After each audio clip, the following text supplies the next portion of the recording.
Welcome to the Andy Staples Show. It is a big, big day. Happy Monday. We're going to make your Monday a lot happier because we are going to give you what we know you want, the most accurate, only college football rankings that matter. And Ari, we're bringing them to the people first this year. I think that's where we're missing out last year. Is we were coming in second, third, like after people had already put out some. These are the most accurate. We should probably set the conversation with them. Yes, I agree. There's no more accurate, more thought-provoking. Most people, like we know, not to criticize our friends at the AP poll, but a lot of the people Ralph who vote Russo, in the AP poll, not to criticize Ralph Russo. Oh, wait. They don't dig deep the way that we dig deep. I mean, we use algorithms. We do. We use, how much time and energy and money it took to develop the software to make this happen? Well, you see, we had computers mining Bitcoin, and we took them off of that. Once it crashed, there was a blip in the power grid when we powered on the computers that run the Andy Staples Show computer laptop organized Win Nexus. It was noticeable, discernible blip in the power grid. Yes. So I actually got a call from the College Football Playoff Committee wondering if this could replace the humans again. What? I don't see why not. I mean, it is so accurate. Because, I mean, we'll give the backstory for those who are new here. Last year, when ESPN's FPI ranking came out, and FPI is a predictive, kind of like a Vegas power ranking, essentially, where they're feeding in all this data and out come the rankings, and they'll put them out in May usually. And we looked at it and we're like, this is awful. We can do so much better. They had Auburn like number 7. We're like, Auburn's not going to be good this year. I'm not a computer, but I know that. So we put our combined knowledge into the computers, bought more computers, had other people put knowledge in there. They didn't even tell us what they put in. Like, we don't know all of the formula. I mean, it uses Elon Musk's Neuralink. Oh, well, where there's a chip in our brain. Nobody even told me that. And it uses our brain specifically to funnel it in there. So this is good. If you put NC State, AD, Boo Corrigan, a little truth serum, ass juice right in his neck. Yep. He knows the people in that room could never in a million years duplicate the profound thought that goes into these rankings and the precise nature of the results. So I'm excited to reveal them. And I think it's time. And, we'll go from top to bottom because you guys know who the usual suspects are. So we'll start at the top and then work our way down. We do a top 15 instead of a top 25 because there simply aren't 25 elite programs in college football. It's not worth it to go that low. So here we go. Without further ado, the Andy Staples Show, computer laptop organized Win Nexus, first edition of 2023. Boom. There it is. Number 1. You ready, Ari? I'm ready. The Ohio State Buckeyes, last seen almost beating Georgia. This is how you know for sure that it uses our brain link, because I, the biggest Buckeye lover homer on the face of the earth, cannot fathom them losing. So, except for that time they did. And that other time they did the game before that. Yeah. Well, you know what? It's not going to happen again. They're the best team in the country. They cannot lose. Everything's going perfectly for them. Michigan stinks, and they are number 1. Exactly. Number 2, the Georgia Bulldogs. Again, we don't even know the entire formula for this thing. So you're asking, why isn't Georgia number 1? They've won the last 2 national titles. They've recruited better than everybody else except for maybe Alabama. How can you possibly not have them number 1? The answer is science. All I know for sure is Georgia lost a ton of talent off of the last two national championship teams. They did. And if there's any team that has to prove that it can replace that talent with other good players, it's Georgia. We haven't seen the ability from them to do that over the course. Exactly. I mean, they've only won 2 national championships since 1980. So like to go on the thought process of like doing it for a third time, I mean, that's going to take a huge leap. So we showed the respect of what they accomplished last year by putting them in the top 5, but putting them number 1 ignores the fact that they've only won 2 national titles since 1980. Exactly. Number 3, the Michigan Wolverines, 2-time defending Big Ten champions, but they didn't recruit as well as Ohio State. So we put Ohio State ahead of them, I think. I think that's correct. Yeah. I think that is the piece of the algorithm that is pushing up the Buckeyes. Yeah, the recruiting rankings are put heavily into the formula of this. Well, so matter, depending on how you recruited, like if Michigan would have had a better class in 2016, they might be number 1 right now. This is true. I mean, yeah, all they did was beat Ohio State 2 years in a row. That's ridiculous. Absolutely ridiculous. All right. Number 4. This is the team everybody's been waiting for. And I got to admit, having studied these rankings in the 11 months or so they've existed, I'm shocked that this team is this low because our algorithm tends to favor this program. Notre Dame, number 4.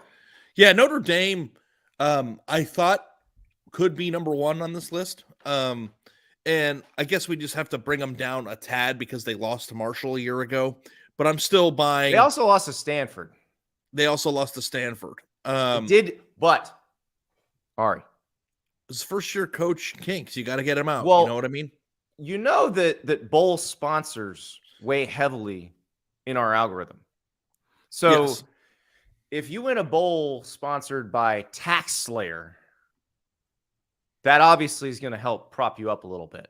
So they especially did win now we're in April. Yeah. Right. They did win the Tax Slayer Gator Bowl against South Carolina. So the Fighting Irish did earn their way up to number 4 here. Yes. Absolutely. And I think that the team that was number 5 was hold on. We got Forum Blue Kevin in the chat saying no USC at all. I'm looking right at USC at number 11. The South Carolina Gamecocks are number 11. That's right. I think that's USC what he missed it. Is represented. He missed it. Okay. So A&M. Texas A&M, number 5. I think this is the dark horse to win the national championship this year, Andy. Obviously. The way that they've recruited over the course of the past few seasons. Did you hear they had the number 1 recruiting class in the country in 2022? Yeah, they got a bonus point for every top 100 player they signed 2 years ago, and that was 18. So and they still get them even after they've transferred, right? So like Anthony Lucas is at that other USC that didn't make the rankings. Still get the bonus point if you sign them in your program because he left because A&M was so good that he couldn't see the field. Gotcha. Like that's the problem. Like when people leave A&M, he did see the field, but then he still left anyway. Okay. No, on a consistent long-term basis, he was going to lose his job. He wasn't good enough to be there. Gotcha. You leave. So A&M absolutely belongs in the top 5. And honestly speaking, depending on what the odds are, Andy, I might put the deed of my house on them winning the national championship next year. Well, your wife would ever give you what would so you never she'd be fine with that, right? You could just ask her. This used to be an A&M helmet that was behind us, but she switched it with the U of A one. Okay. Because she took A&M one's over there. Yeah, she wanted it in a place of prominence that all visitors to the house can see. Yeah. Okay. That's a strange place to put it. I think we should put the A&M and the Arizona helmet behind me on the table here. Face one another as if they were the game of the week. And and constantly debating in our home which program is number 1 in the country. A&M's kind of got the lead there, but Arizona, with better recruiting rankings, will almost certainly be. Arizona didn't make this. Actually, there are no Pac-12 teams in the top 15. I'm going to spoiler alert for those who are listening to the audio version and can't see the list. I do believe longitude is a factor in the rankings. I believe that's one of the data points. Yes. Time zones.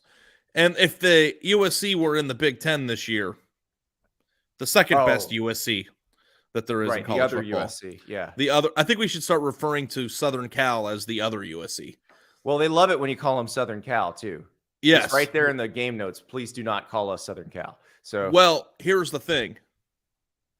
The USC that matters is on this list. So can we focus on them, please? that's true. We need to. Well, here's the deal. We're starting to run here. You've just heard Texas A&M. So the next 10 teams, they're not all in the same conference now, but they'll all be in the same conference next year. And I mean, these rankings completely unbiased. Again, Ari and I have our brain link. We've put a bunch of data into the computers. We had other people at The Athletic put data into the computers. I asked random family members to put data into the computers. And that way we didn't know everything that was in there. So it could be completely unbiased. So trust me, we're not favoring one particular conference over the others. It's just a coincidence that there are 10 teams in a row in our ranking that will all be in the same league in 2024. Yeah. Well, let's start with number 6, which is Texas. Yes. Is there a team on this list that has a better, more proven quarterback returning next year or playing next year than Arch Manning? Quinn Ewers? Absolutely not. No, than Arch Manning. Oh.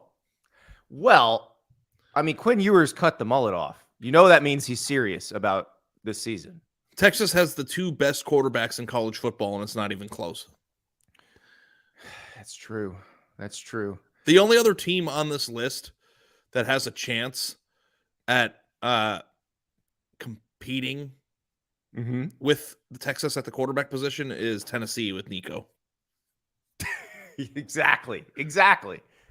Proven, just like Arch. Recruiting 5-star quarterbacks that haven't played yet is the most important aspect to this. Absolutely. Did you know that actually we did, this is part of what I put in.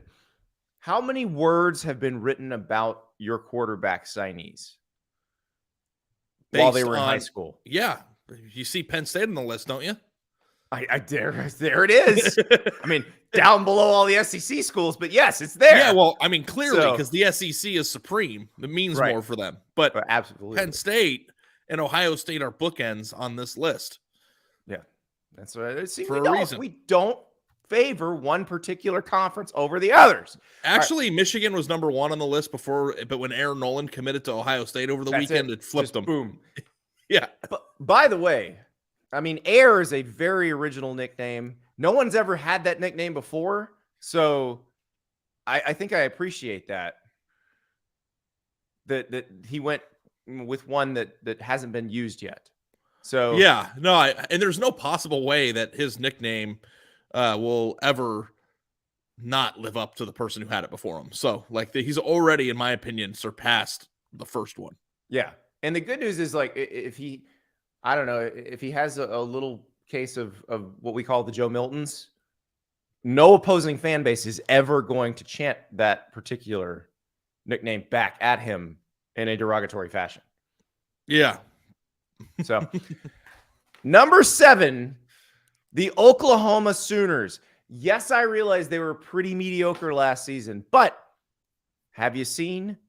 Well, I mean, look, we've established how this works. You've seen clips of Jackson Arnold on the internet, I'm assuming. You're all sickos here.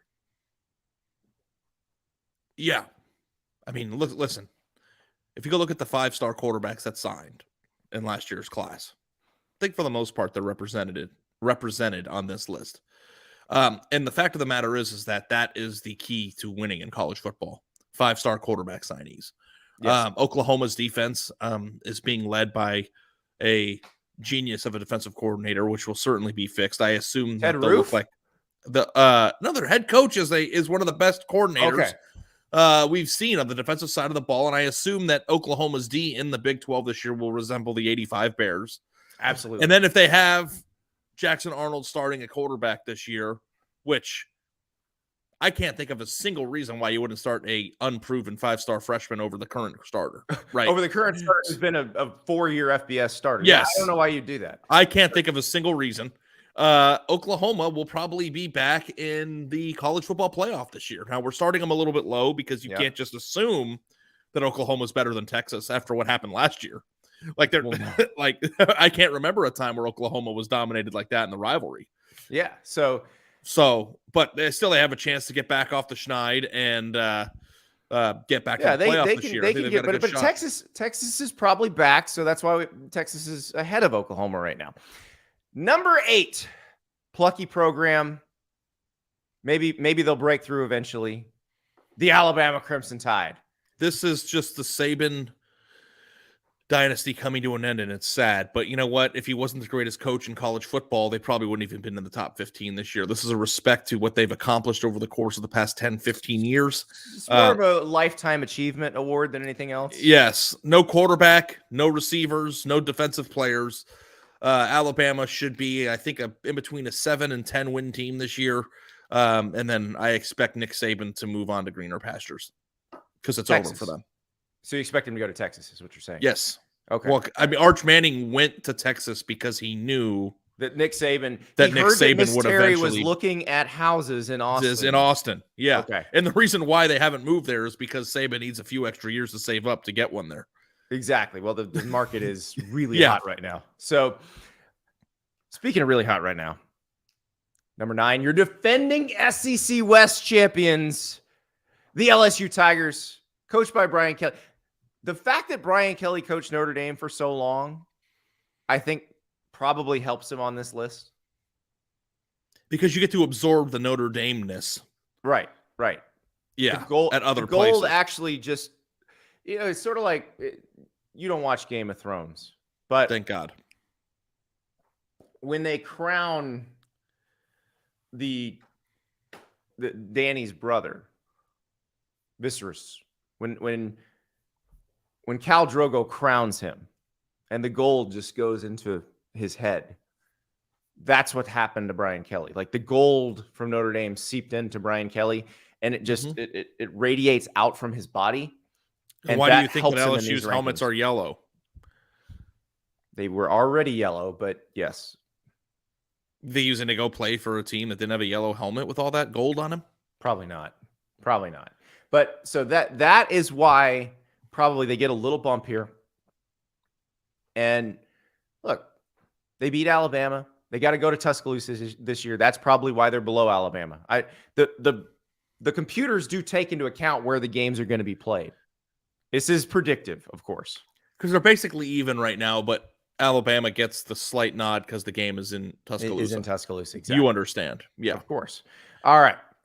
That brings us to a team that beat Alabama and LSU last year, that signed a 5-star quarterback that we've written conservatively 500,000 words about here at The Athletic.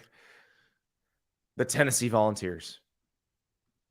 We've got Tennessee, they are just a recruiting juggernaut now. There's no possible way that this team won't be represented on the top 10 lists for years to come if they continue this. Well, and also you've got your Joe Milton comeback stories. So listen, the rankings do take into account a great story. Like we use a little AI. You guys have seen Chatbot and all those AI things. Yeah. So we use a little AI in this too. And it looks at the stories and it's like, if Joe Milton were to come back after losing his job to Hendon Hooker, after having to transfer from Michigan, if he were to come back and just light up the SEC this year, that would be one of the all-time great comeback stories.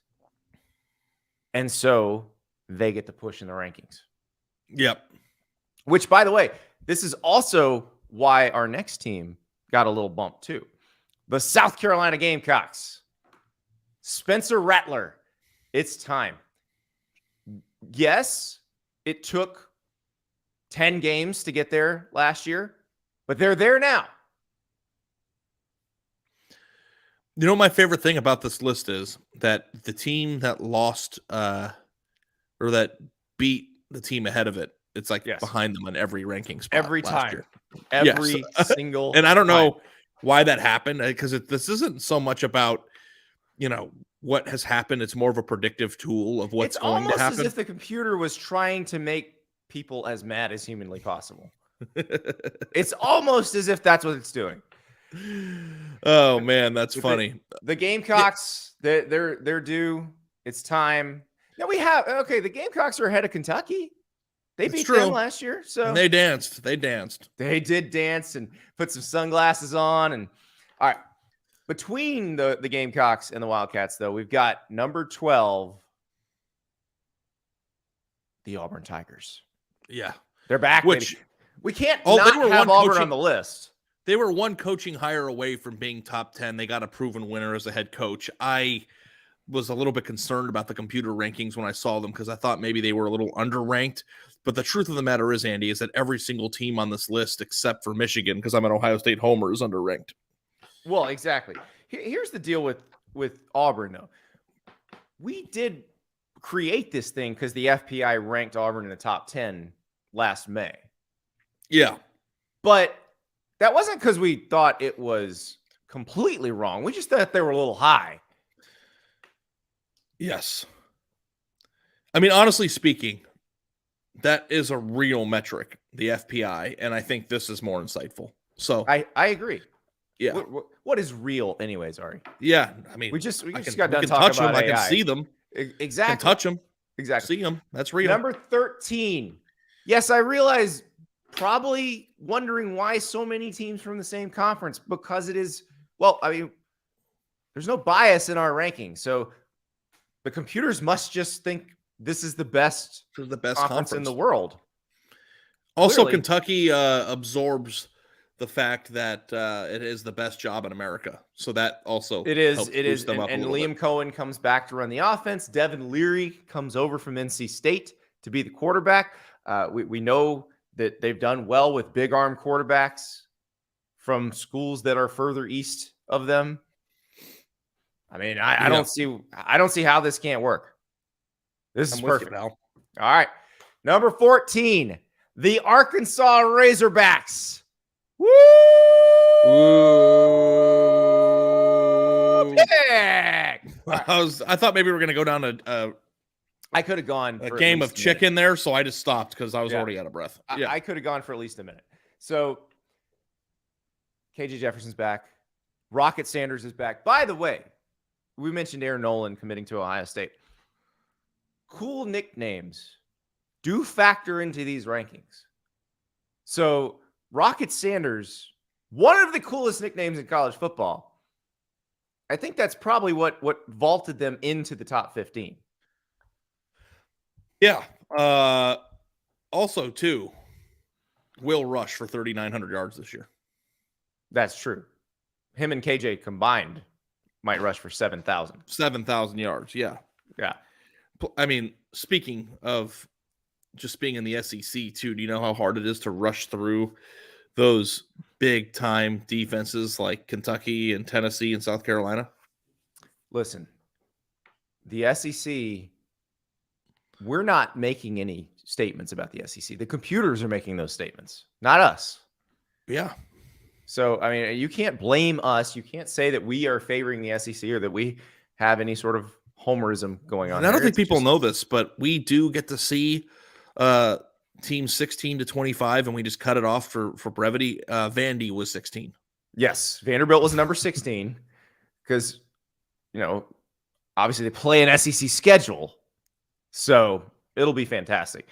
Yes, they're gonna make a bowl game this year. So Vandy making a bowl game, Vandy going 6-6 in the SEC is basically like going 13-0 in the Pac-12. Yes, I agree. All right, number 15. The SEC run is over, but of course, Vandy is number 16. Number 15, Penn State, the Nittany Lions. Drew Aller ascends. What else is there to say? He's a five-star quarterback recruit who's starting a year too late, is now the guy. So obviously they're going to be great. They're going to be awesome. They are a year late on this. I think that Penn State has a chance to win the Big Ten. It's going to be a 3 horse race for the Big Ten East championship this year. I cannot wait. One more year of the Big Ten East, and I'm just glad that... Savor it, everybody. Savor it. I'm going to savor it. Well, so that is your first edition of the Andy Staples Show, Computer Laptop Organized Win Nexus. We'll come back with another one in a month. I realize not much will have changed by then, but the rankings will change. Recruiting will have changed too. Yeah, the rankings will change, and that's why we keep doing it over and over and over again. Ari, can I tell you, when you said Georgia's only won 2 national titles since 1980, have you seen the Matt Foley skit on SNL? Chris Farley as the motivational speaker. Yeah, I've seen. You're living in a van down by the river. If you ever want to watch people break character in a Saturday Night Live skit, watch Christina Applegate and David Spade hiding their faces as they try not to laugh at Chris Farley. When you said that Georgia has only won 2 national titles since 1980. Yeah. I almost lost it. I mean, it's just numbers are numbers, man. I mean, data's data. That was almost the end of the bit. Like, the bit almost died right there. And I was like, okay, I don't know how I'm going to get through these next 12 teams. Well, you know what? I hope there are some times where people like come in and they'll sprinkle in, serious comments. I hope people know we're just having fun. I was just trying to be as negative and outrageously positive about dumb things the entire time. Well, so if I hurt your feelings, just don't take it seriously. We're just joking. I mean, the computers took a solid 3 minutes to put this thing together, but it is inspired because Georgia behind Ohio State is your obvious one. Michigan behind Ohio State, very obvious. Overranking Notre Dame, listen, it never gets old. But the run of Alabama, LSU, Tennessee, South Carolina, where each one below beat the team above previous season. My favorite ranking inspired in the entire thing, can I be frank with you, is A&M at number 5 over Texas. Because first of all, A&M I think might be the most hated program in all of college football from everybody. So putting them in the top 5 is a distinction because people always, think top five preseason. Right. And then to slide them right ahead of Texas, despite the fact that they haven't really done much of anything, is quite inspiring. So that was a really good list, and I hope that people could see the humor in it. But if not, then I don't know what to tell you. Guys, it'll be great because it will change again. And we do love rankings. Like the FBI last year, I just remember opening, it pops up. I think Bill Connolly tweeted it out, and that's not Bill's ranking. Bill does the S&P Plus, and it's funny because he clearly doesn't defend the FPI, but he can't say anything bad about it because it's a product of the company he works for. But he tweets it out, and I was like, I open it up and I look at Auburn there. I'm like, oh God, what have they done? Like, what is going on here? Do they not know? FPI stands for, I don't know what it stands for, but all it is a off-season talking point to get people to say brought to you by ESPN in July. Well, right? that's the thing. Like, because I've always been not Pollyanna-ish about it, but I've defended everybody in our business. Like, no, everybody's just doing the best they can. They're not trying to drive clicks. It's not about that. They're really doing the best they can. They created a computer algorithm, and this is what it came out with. But I read that one, and I'm like, nope, something's up here. Like, they're just moving stuff around because there's no way that this actually came out. Like, there's no way that a computer program that you made to accurately rank football teams spit this out. Yeah, well, I mean, I don't know. Like, sometimes if you get bogged down in statistics, like, it bears out that teams are much better than the results. So, like, I don't know how that happens or what the algorithm is. Didn't they post the equation for the FPI somewhere, or how they figured it out, and it looked like the Beautiful Mind scene where they probably have. I don't think they have, though. I think they want that to be proprietary. No, that's the 247 recruiting rankings formula. That's what it was. There Yeah. are math symbols in there that I've never seen before. All I know is that what's this? The square root thing, but the long one. Yeah. That's in there. Well, yeah, obviously. You got to I don't know why. Yeah. I don't know what the square root of anything is. The golden mean. Yeah. All these.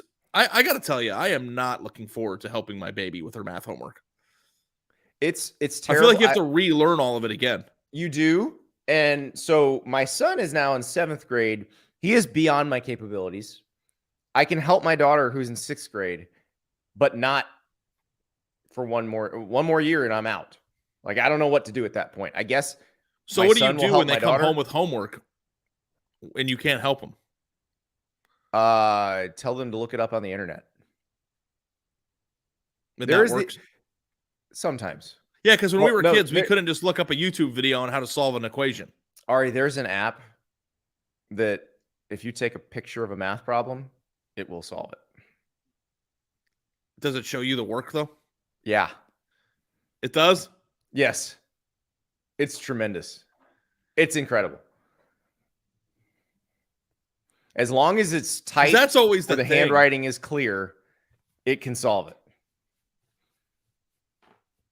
If they show the work, that's incredible. Yeah. Dude, I don't know, like, am I supposed to, like, because everybody cheats in high school, right? To a certain extent. No. No, everybody doesn't cheat. I cheated in high school. I don't know. Okay. Everybody does things to skirt the rule. All my friends did. I don't know what it was like being Andy Staples, who got accepted to Yale. But I didn't get accepted to Yale. Or Princeton. But I applied to Yale. I did everything that I could to, like, skirt the system throughout all of college and high school. And I think that's what made me, like, that's the whole thing, right? Isn't that part of the course is I'm not advocating cheating. Yeah. I had classmates who worked harder to get out of work than if they'd actually done the work. But the problem solving skills required to get out of the work probably served them better later in life. Yeah, like I had a first period test in math or something, and my buddy had a first period test or a fourth period test in math, and then vice versa with English. And then we both just handed each other the test on the way in the middle of it so that, like, we were both ready for the next one. Like, stuff like that. Is that cheating? Did they take my high school diploma away from me? They might. I mean, I don't know. You know how I feel about this. If you can't protect your test IP, if you make it that easy, that's kind of on you. It's like you in the test banks in college. Like, and I took some classes. Like, now I was in a fraternity, so I had no access to the test banks. I wasn't in one either, but I got them. But if theater appreciation, if the professor doesn't change the test for 15 years, that's on him. You know, the one thing I could always do in college, it was amazing. I could always write a paper very quickly. Like, that was like one time I was taking a dance class where the class on Friday was back up. Yeah. You took a dance class in college? The dance class was called Looking at Dance. Oh, you didn't actually dance. You just looked. No, I danced. Friday was a lab. It was a Monday, Wednesday, Friday. Okay, so what dances are we doing at the University of Arizona in the late 2000s? I cannot remember, like, what the move. It was like ballet stuff. It was an epic disaster. So you weren't doing the Superman crank that. No, it was like you went into a lab and they, like, taught you how to, like, you actually, like, had to stretch, and it was like I felt like it was every day was the first day of Dancing with the Stars, where it's like some person who has no idea about anything. Is there video of this? If there were, I would, like, charge for it. But my girlfriend was in that class with me at the time, and I had to write everything's explained. Yeah, well, and it was easy A. That's why I took it, because, like, what are they going to do? Your form on your plie is not good enough. But we had to, like, write a paper about a dancer. It was like 3 pages long, and she forgot her paper at home. So I gave her my paper. And then I wrote, I didn't give her my paper. I just wrote her paper in the lab because we had 2 hours before the class. So I just went to the computer lab, typed up a paper for her, and gave it to her. And I got a higher grade on her paper than on mine that I turned in. And I was, like, very disappointed by that. But, like, I don't know. It's like it's things that, like, you just do. Like, I think that the number one most valuable thing about college is learning how to get through requirements, like with your own brain. I remember stuff like that more than I remember like questions that we were asked on exams in college. Like you don't remember what a releve is?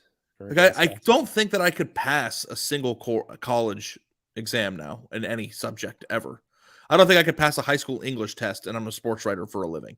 I think that the skills of going to college and making it through it and doing what you can to pass the classes is what counts, not what you're learning in the classes. Unless you're an engineer. Unless you're an engineer. Or a doctor. please, those of you who build bridges, don't listen to Ari. But like, what was your pay attention in class, please? Where did you learn everything about how to be a sports writer? Was it in your classes or was it at the student newspaper? It was working. It was working at the student newspaper and stringing for other papers. Yeah, that was. I couldn't remember anything that I learned in a journalism class. Everything was practical. We had one class that was extremely useful and practical, and I still use stuff from that class to this day. It was called Applied Fact Finding, and it was basically how to use public records to find all the information that you want. And at the beginning of class, you were given the name of an elected official in the county, and your job was to compile a dossier on that person without ever speaking to anybody, just using public records. I got my guy's credit card number. Like, you did? Yeah. Did you buy anything?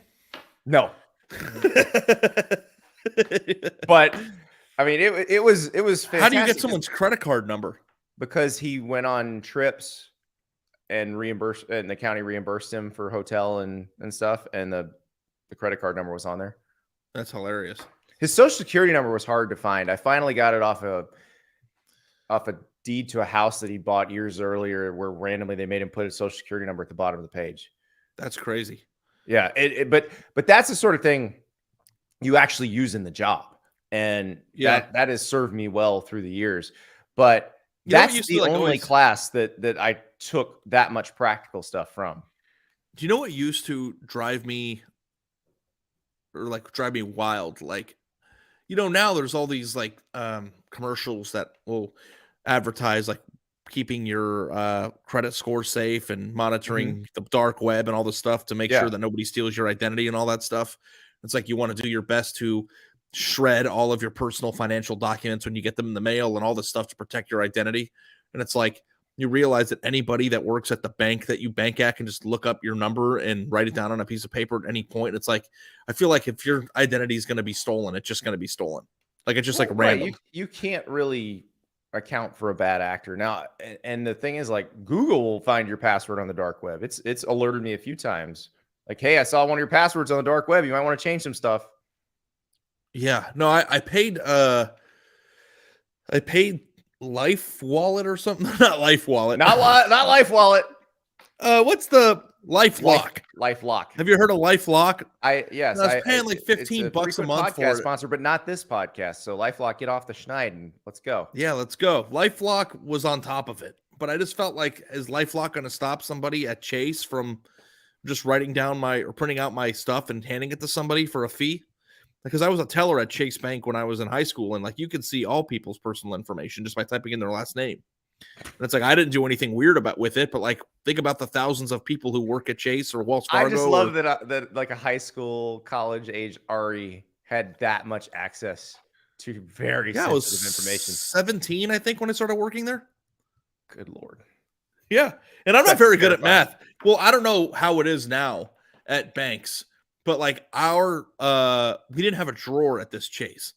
So you had to like know how to like use the computer, but based on what someone's cash requirement was, it would spit it out to the penny just based on like what it was. There was no like keeping a drawer or having access to all that money. It was just basically a automated system that you controlled. And then when it was done and cash needed to change hands, you either put the exact amount into the machine and it made sure that it was all there, or gave the exact amount out. So there really wasn't very many mistakes to be made. Well, it is terrifying to know that a company trusted you at 17 or at your age now with that sort of information. Yeah, I know. Well, I would probably not be qualified for that job now if they ever listen to the show. So you mentioned Life Wallet. So they've been in the news lately. They yes, have I not saw that. filed their annual report yet, and they've delayed it. And it's going to be interesting to see what happens, because this is the company that is funding Miami's NIL stuff, and not specifically Miami, because that specific situation is what it is. But this is the part about NIL that I find fascinating.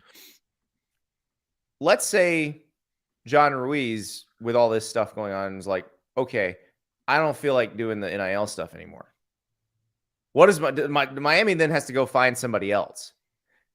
And then you got these other schools that are like, they're going to their donors and they're saying, well, we need you to help refill NIL coffers, and you need to help the collective. And some of them are like, wait, I got to do this every year.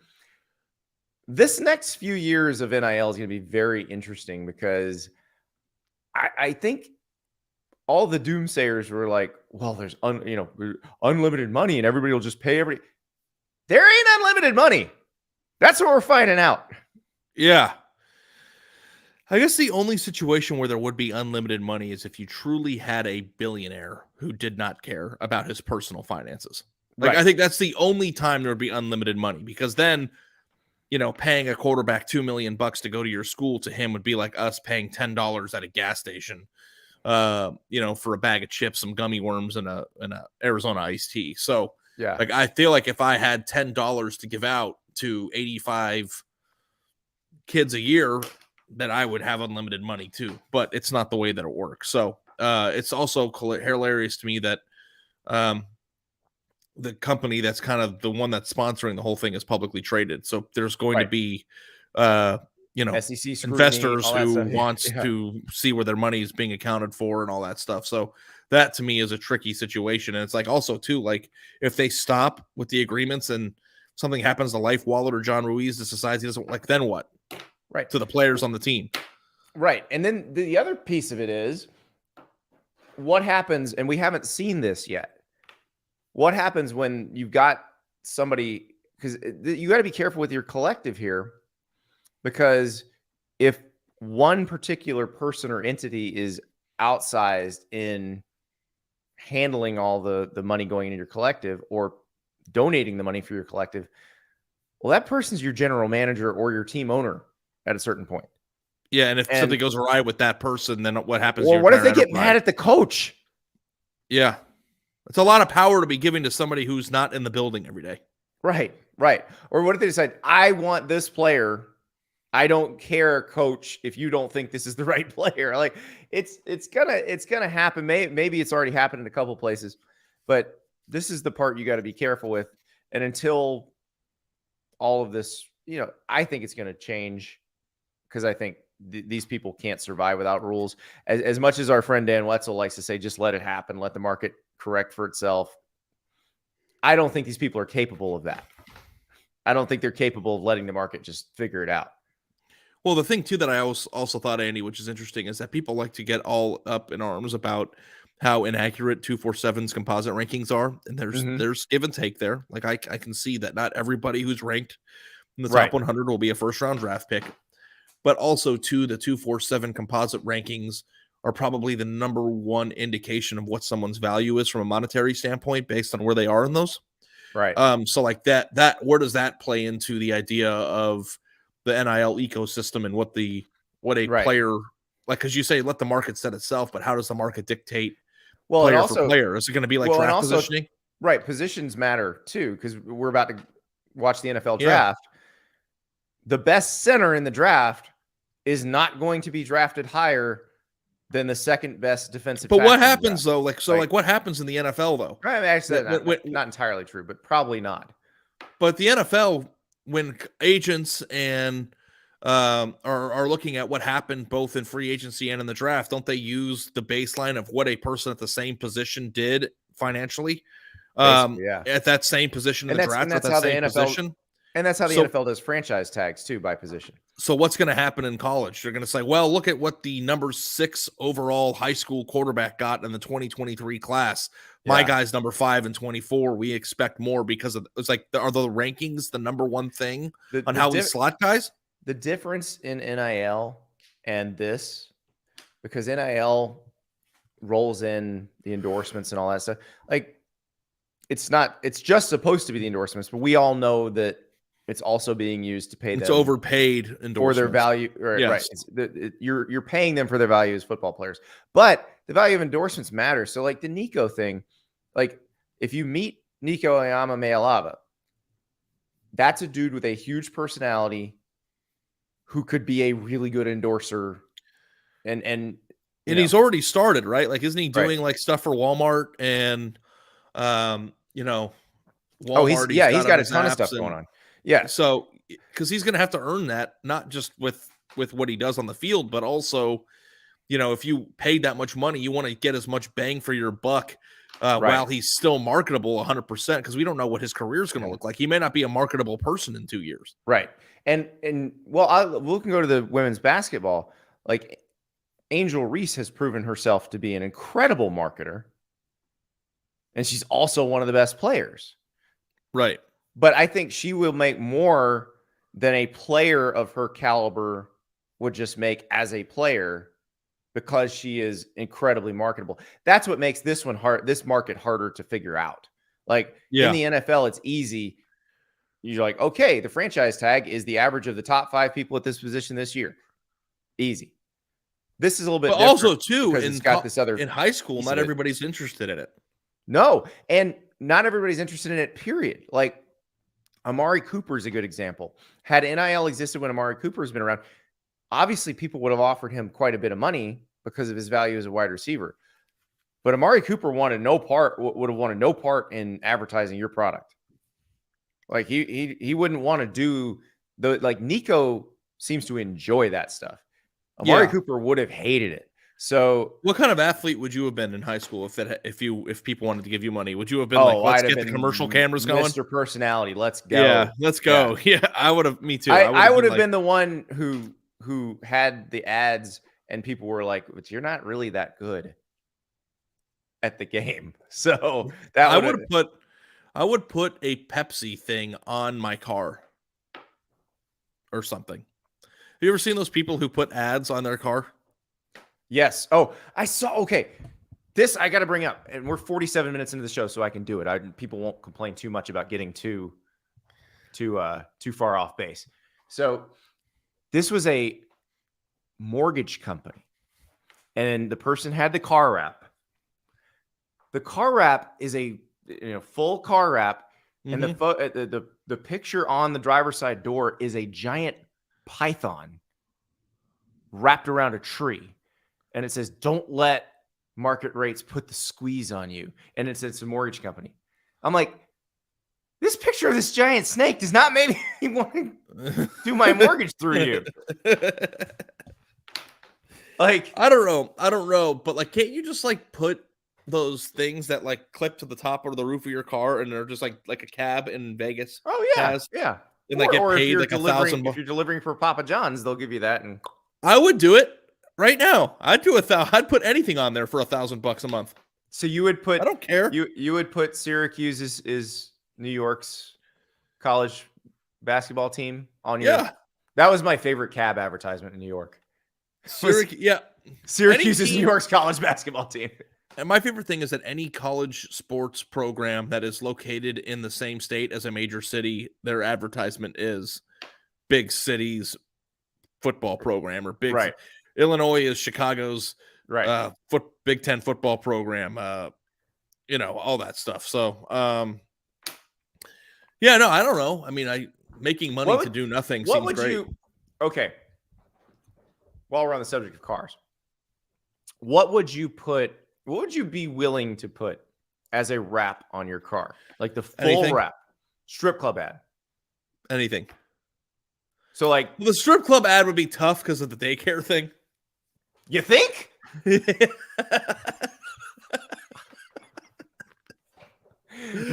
you roll up in the daycare, but also like, too make it rain at Showgirls.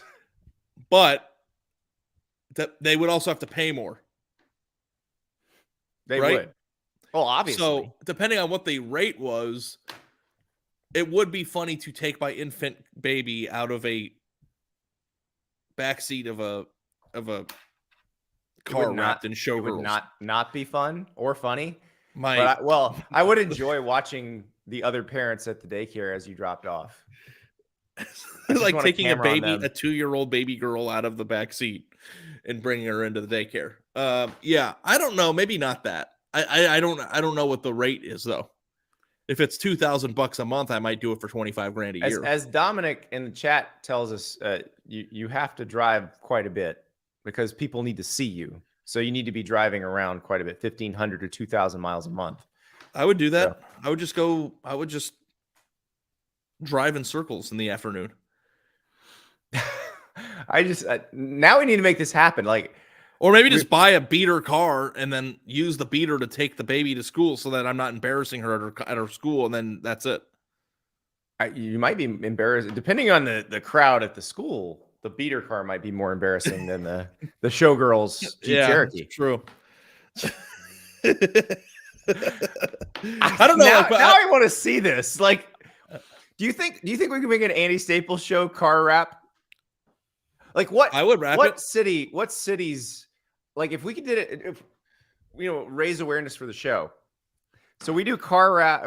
We wrap somebody's car in Atlanta, in Dallas, in Houston, in Chicago, in Columbus.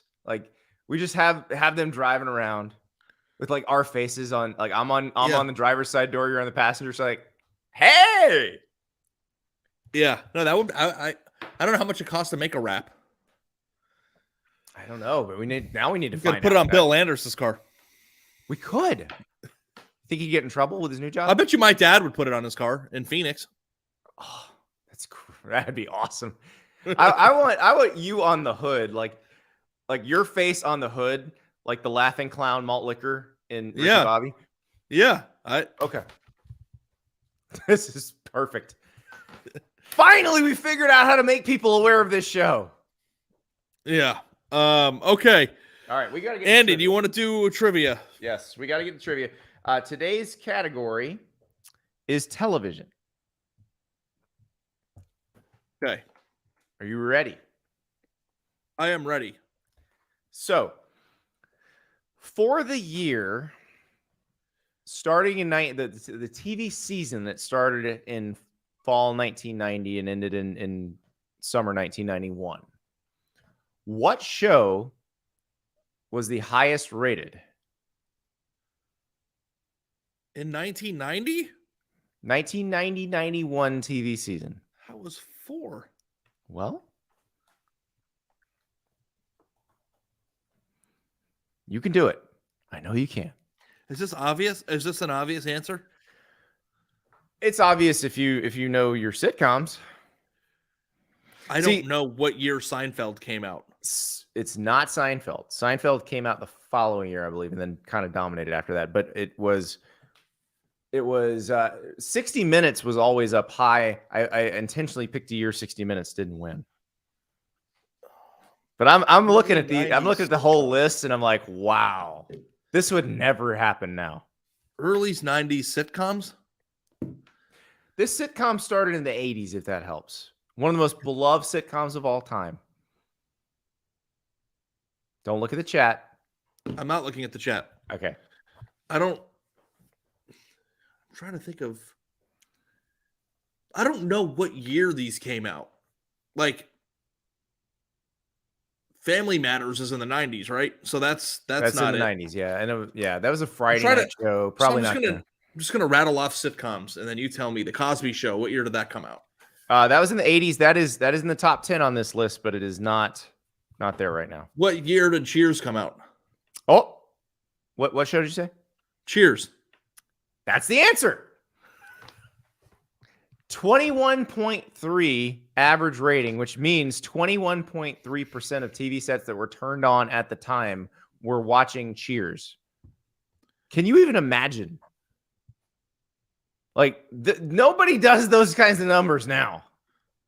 Yeah. Okay. So I didn't realize that those shows came out in the 80s. I thought they were 90s shows, but we're getting I read a stats, or it's just simple math, I guess, but like the difference between 1980 and 2023 is the same thing as like 1980 and 1937.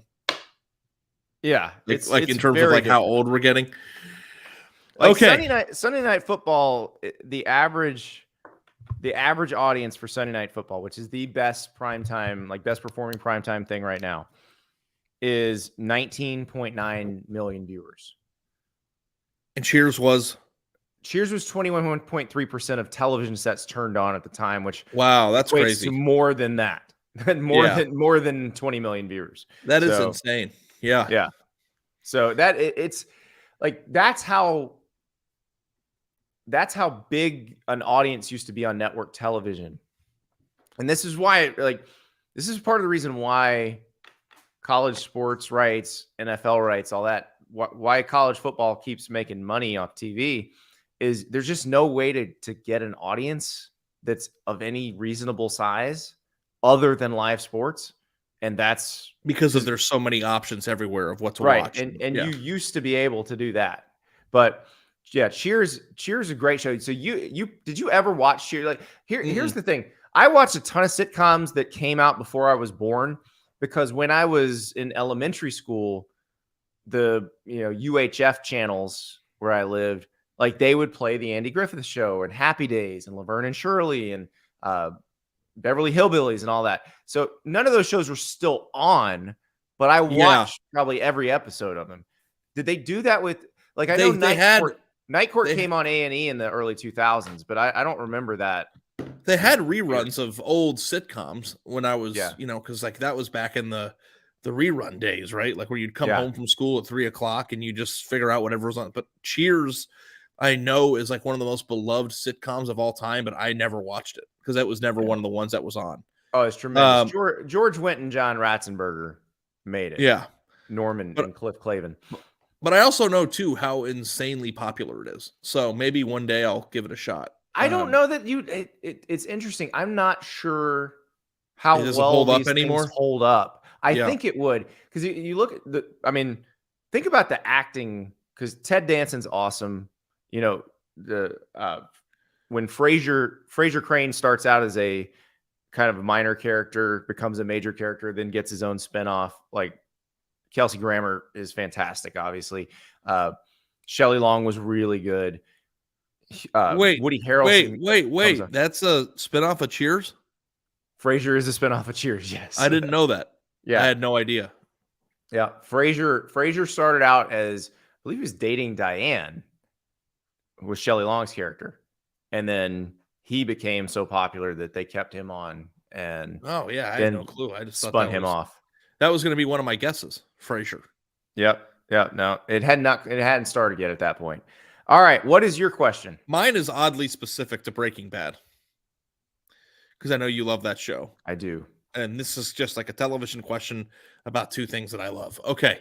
What comedian played one of Saul and Walt's henchmen named Patrick Kuby in the final 2 seasons of Breaking Bad? Dude is super famous, and he's just randomly in Breaking Bad. Is it Bill Barr? Bill Burr, yes. Or Bill Burr, right. Yeah. Okay. Yeah. Barr. Because Roseanne was on the list of shows on my. That's why I said Barr. Yeah, Bill Roseanne Barr. Yeah. No, I thought it was Bill Burr. I that voice is pretty distinctive. Yeah. So because I don't. It's funny. Most of the Bill Burr stuff, I've heard it like Sirius XM has the comedy channels, so I've heard more of him than I've seen. Yeah, well, hearing him's good enough. Yeah.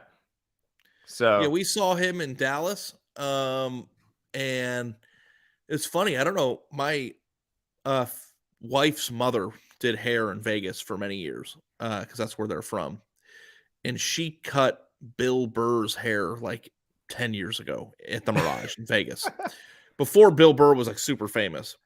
So anyway, she found out that he's my favorite comedian. And she just texted him randomly like a year ago and said, "Hey, this is Rachel from the Mirage. Just wanted to touch base like after like a decade." And I was like, "This is such a psychopath thing to do. Why would you just text this man?" 8 years after cutting his hair and tell him that your son-in-law's a big fan. Like, he cares. Like, he's got 1 million fans. What does he care? Right. Dude wrote back in like 30 seconds and said, "What city do you guys live in? I got 4 tickets comped for him to come to the show and meet him backstage." So I went to the show with 2 friends and my wife in Dallas like 6 months ago and went back into the backstage and hung out with him for a few minutes after the show because my mother-in-law sent that text. So it's like, in life, shoot your shot. Shoot your shot, because you never know what could happen. And that was a really cool moment. And we saw that show was really funny. And, you know, anybody who watches him, I think, is funny if they have a, you know, sense of humor and don't take themselves too seriously. But I'll send you some clips and I'll let you know, and you'll have to let me know if you think he's funny. But yeah, I thought it was hilarious that he was just randomly in Breaking Bad for like 3 scenes in the final 2 seasons. He's one of the 2 guys who lays on the money in that iconic scene. Him and Huel. Yeah, him and Huel. And then that was a pretty good show to me. So I thought my favorite comedian, my favorite show came together, and that's why I asked it. So. Beautiful. Well, so now I'm looking back at that year's ratings that I asked you about. Yeah. So here's the top 10. Okay. Just imagine this now. Cheers, 60 Minutes, Roseanne, A Different World, The Cosby Show, Murphy Brown, Designing Women, Murder, She Wrote, Golden Girls, and at number 10, Monday Night Football. That's crazy. Like, Murder, She Wrote. By the way, do you think at what point does the FBI descend on this little town in Maine where people keep getting offed? I mean, the murder rate per capita in Cabot Cove was so high. Yeah, it's like, what are we going to do here? Do you think that if the streaming platforms didn't exist and the only way to watch television was to watch it the first time when it aired on TV, that the ratings would still look like that? Do you think more people would still be like, "Oh, I cannot wait for tonight's episode of Succession," which would be rated higher than Monday Night Football? Or do you think that sports popularity has gotten bigger? I don't think sports popularity has gotten bigger because the numbers have actually dropped, the numbers themselves. But as a percentage of, or in terms of like the chunk of people you get and the fact that they have to watch it live, that's what makes it valuable. But if the only way that you could have watched Mayor of Easttown was live on your television, would that be higher rated? I think so. Than Monday Night Football. No. Not an HBO show. But I do think if it was a popular network show, maybe. But like, what's a popular network show now look like?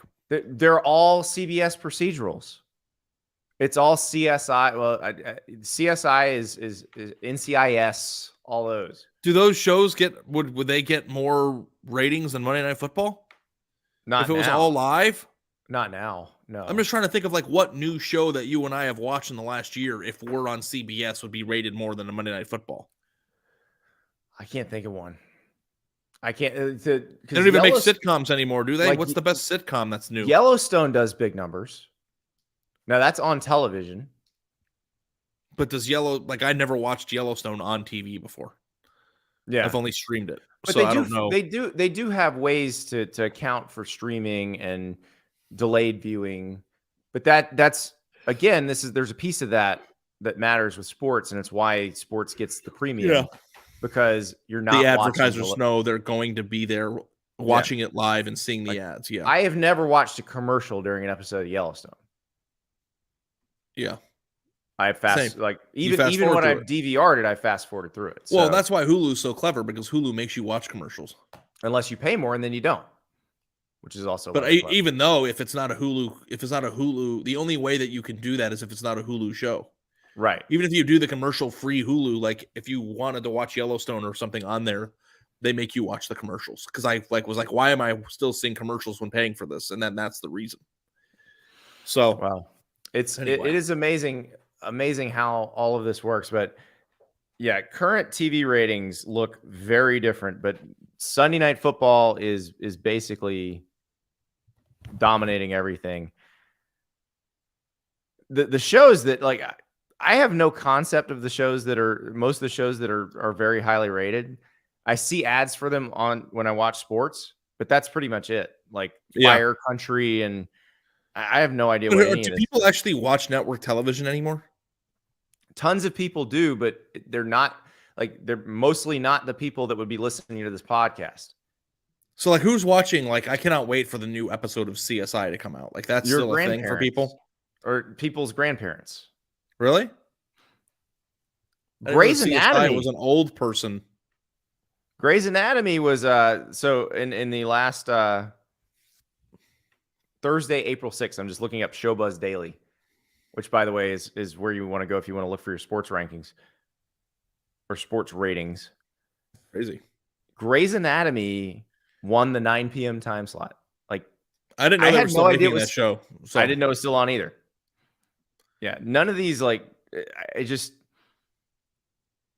they're fine, but their audiences compared to like those Cheers type shows in A Different World and Cosby Show and not even close. Just nothing even close. So right. Yeah. Chicago Med, Chicago Fire, Chicago PD. Those are all shows on NBC. They come on funny. 8, 9, 10 p.m. There's a lot of things happening in Chicago, I guess. Apparently so. It's not as lively as Cabot Well, Cove, we did watch we went to Air on Friday night and saw the movie in the movie theater. Okay, good. Had a great time. Good movie. Really good movie. I thought Good. Have you seen it yet? I have not. No, I need to go see that one. We watched Tetris on Saturday night. I don't know what that means. It's on Apple TV Plus. It's a Taron Egerton movie about getting the rights to the video game Tetris, which sounds like an incredibly boring movie. It was incredible. Sounds amazing. It was awesome. It was so good. It was a movie or a documentary? It's a movie. Okay, I'm gonna put it on my list if you think it's something I might like. It was very good. It was one of those I saw the trailer for it. It looked good. I was like, I don't know how this is gonna go. And so we turned it on, and I thought maybe I might, given the subject matter, I might pass out in about 20 minutes. Edge of the seat, like, what's happening next? It was great. Yeah. Every single movie that we saw in the previews in the theater was a remake or a sequel. Of course. So that was good. But it was nice to see a movie. I'm very interested if you see that movie, because the one thing that I'll say for the people who have heard it or who have seen it, sorry, and I'll say it to you because it doesn't spoil anything. You know what happened. You know the person who it's about. Yeah. But I don't think that they did a good enough job explaining to the audience, or people who weren't big sports people, like my wife and the other couples that I was with, how big of a risk Nike took in going with Jordan the way that they did when he wasn't even the number 1 overall pick. Like, I feel like the movie makes it seem like Michael Jordan becoming the greatest athlete of all time was guaranteed, as if like the vision and the thought of like what it would have taken for him to be that special. Well, like and for him to actually change the world the way he did, like that. Hakeem that was the number 1 pick in that draft, and there was no debate over whether Jordan should go Hakeem was number 1 in that draft. Right. And then the Sam Bowie pick, there have been plenty of documentaries about that. But it just says that Sonny Vaccaro's estimated net worth is $5 million, which seems grossly under what it should be based on the brilliance it took for him to be the catalyst of that. We could call him and ask. Now he is. You're right, and talking Nike into doing that, because there were signature shoes. Other people had signature shoes at the time. It wasn't like this was the first signature shoe, but it was the first one that hit. And there was a really good story in the Ringer about the Air Jordan 1, which has become obviously maybe the most iconic sneaker of all time. And it was so many different things had to happen for Jordan to become like this, basically its own brand. But him being that good, but also him being that marketable. And I mean, Michael Jordan was very smart about that stuff too.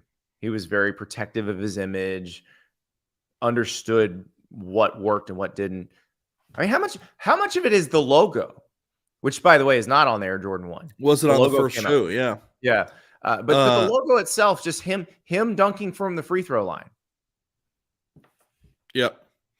Well, I mean, it's just like crazy to think that like when you went to the movie theater, and I think most people are probably watching it at home because it's on Amazon Prime, isn't it? But when you went to the movie theater to see it, like every single person who went was wearing Jordan 1s in the theater in 2023. And it's like that to me is like the vision Yeah.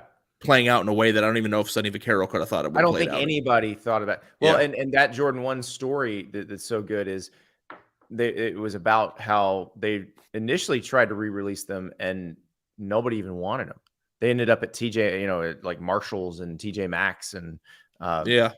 people were buying them for $20, the re-release versions of them.